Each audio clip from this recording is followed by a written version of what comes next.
নমস্কার বন্ধুরা, কেমন আছেন সবাই? মমস কিচেনে আপনাদের স্বাগত জানাই। আজকে আমি আপনাদেরকে মোরলা মাছের চচ্চড়ি করে দেখাবো। আমি কাঁচা কিভাবে না ভেজে কিভাবে মোরলা মাছের চচ্চড়ি করেছি সেটা আপনারা দেখুন। চলুন তাহলে রান্নাটা শুরু করি। আমি মোরলা মাছগুলোকে ভালো করে কেটে ধুয়ে নিয়ে রেখেছি, জল ঝরিয়ে নিয়ে রেখেছি। আর আমি বেশ কিছুটা পেঁয়াজ একটা বড় পেঁয়াজ এরকমভাবে কুচো করে রেখেছি এবং 3টে কাঁচা লঙ্কা আমি এইভাবে কেটে নিয়েছি।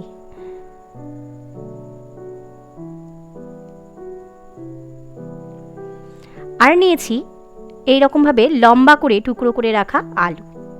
দেখুন, আলুগুলোকে ভালো করে খোসা ছাড়িয়ে এইভাবে লম্বা লম্বি করে টুকরো করে ধুয়ে জল ঝরিয়ে রেখেছি।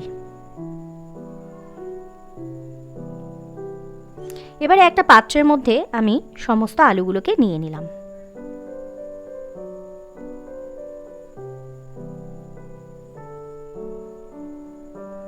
তারপরে একে একে আমি এর মধ্যে কুচিয়ে রাখা পেঁয়াজগুলো দিয়ে দিচ্ছি এবং কাঁচা লঙ্কাগুলোও দিয়ে দিলাম।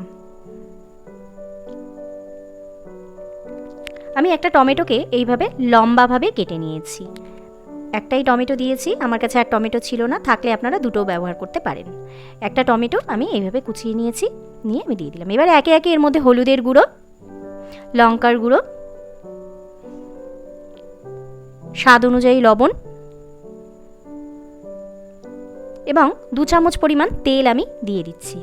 দিয়ে একটু ভালো করে আমি মেখে নিচ্ছি। সমস্ত উপকরণগুলোকে খুব ভালো করে আমি মেখে নিয়েছি। দেখুন,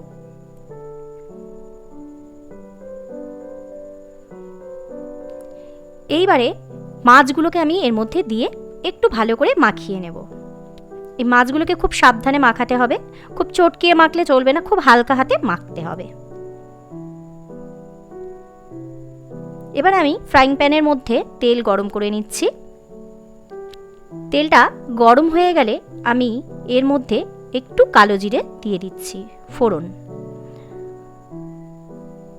কালো জিরেটা একটু ভাজা ভাজা হলে এইবারে যে মাছটা আমি মাখিয়ে রেখেছিলাম সেটাকে আমি এই গরম তেলের মধ্যে ছেড়ে দিলাম। আর যে বাটিটার মধ্যে মেখেছিলাম সেই বাটিটা ধুয়ে একটু জল আমি দিয়ে দিলাম, সামান্য পরিমাণে জল, জাস্ট বাটিটা ধুয়ে একটু জল দিয়ে দিয়েছি, আর জল দিইনি। এবারে ঢাকা দিয়ে আমি এটা হতে দেবো 10 মিনিট।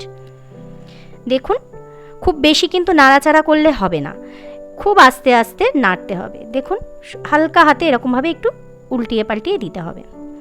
এইভাবে ঢাকা দিয়ে দিয়ে মাছটা রান্না করতে হবে। তরকারিটাতে কোনো জল কিন্তু আমি ব্যবহার করিনি, আর মাছগুলো কিন্তু আমি ভেজেও নিইনি, আমি কাঁচা মাছগুলো দিয়ে এইভাবে করেছি।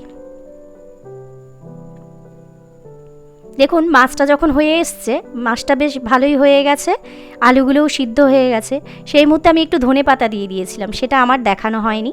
আমি কিছুটা কুচনো ধনেপাতা এর মধ্যে দিয়ে দিয়েছি।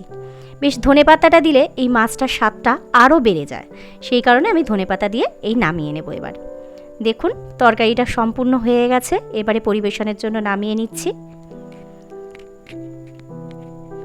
তাহলে চলুন, ভিডিওটা আজকে আমি এখানেই শেষ করলাম। আর রান্নাটা কেমন লাগলো দয়া করে কমেন্ট করে জানাবেন। ভালো লাগলে আমার ভিডিওটাকে একটা লাইক করে দেবেন আর চ্যানেলটাকে সাবস্ক্রাইব করে দেবেন। সবাই ভালো থাকবেন, সুস্থ থাকবেন। দেখা হবে পরের একটা রান্নার ভিডিওতে।